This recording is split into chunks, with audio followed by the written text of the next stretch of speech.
Ribuan warga Yordania berkumpul setelah seorang penyerang dari negara itu membunuh 3 polisi Israel pada Minggu 8 September 2024.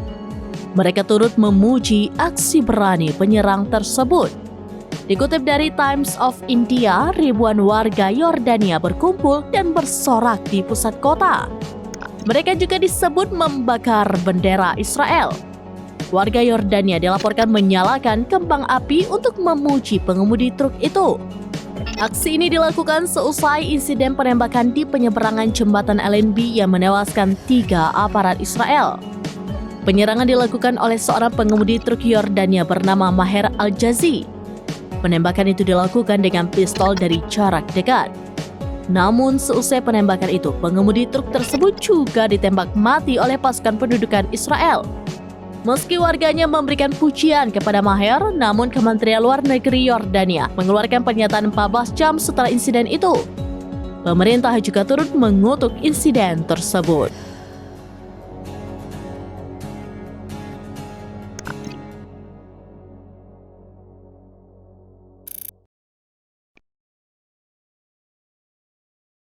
Download Tribun X sekarang, menghadirkan lokal menjadi Indonesia.